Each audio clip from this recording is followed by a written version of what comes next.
হিসেবে সাংবিধানিক স্বীকৃতি দিতে হবে। আত্মমর্যাদা ও আত্মপরিচয় স্বীকৃতি আদায়ের আদিবাসীদের অস্তিত্ব রক্ষার সংগ্রাম জোরদার করুন। 31 জানুয়ারি শুক্রবার দুপুর 2টা কেন্দ্রীয় শহীদ মিনার আয়োজনে আদিবাসী ফোরাম গণসমাবেশে নেতৃবৃন্দ এসব কথা বলেন। এনসিটিভির সম্মুখে আদিবাসী ছাত্র জনতা ও অধিকার কর্মীদের উপর বর্বরোচিত হামলায় জড়িতদের বিরুদ্ধে আইনানুগ ব্যবস্থা গ্রহণ করতে হবে। পাঠ্যপুস্তকে আদিবাসী শব্দযুক্ত গ্রিফিতে পুনর্বহাল করতে হবে। সমতলের আদিবাসীদের জন্য পৃথক মন্ত্রণালয় ও পৃথক ভূমি কমিশন গঠন করতে হবে। পার্বত্য চট্টগ্রাম চুক্তির পূর্ণাঙ্গ বাস্তবায়ন করতে হবে।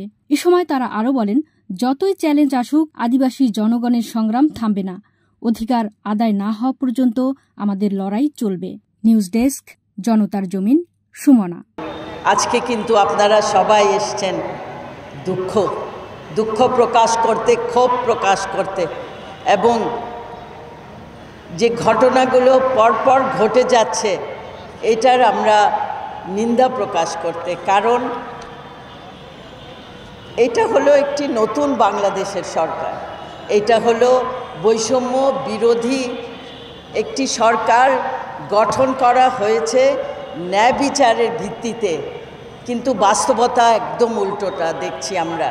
তাই আমাদের ক্ষোভ, তাই আমাদের দুঃখ, আমাদের ডিসঅ্যাপয়েন্টমেন্ট যে কীভাবে হতে পারে এত ন্যাক্কারজনক ঘটনা প্রকাশ্যে ঘটেছে, নিরীহ মানুষদেরকে মারা হয়েছে, কারা মেরেছে তার ছবি প্রকাশ করা হয়েছে, তাও তাদেরকে গ্রেফতার করা হচ্ছে না।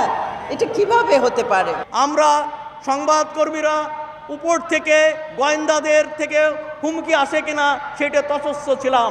আজকে সংবাদকর্মীরা মপতন্ত্রের কে আমলে নিতে হচ্ছে, ভাবতে হচ্ছে কখন কার উপর মপতন্ত্র, এই মপ কার উপর চড়াও হয় সেটা আমরা বলতে পারি না।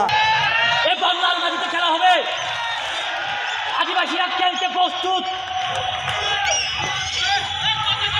যতই আদিবাসীদের উপর অন্যায় অবিচার হোক না কেন, আমরা রক্ত দিতে জানি। দেহের শেষ রক্তবিন্দু থাকা পর্যন্ত আমরা লড়াই, আন্দোলন, সংগ্রাম চালিয়ে যাব। এই যে আমাদের আদিবাসী কোনো একটা শব্দ না, এটা একটা অস্তিত্বের লড়াই। এই অস্তিত্ব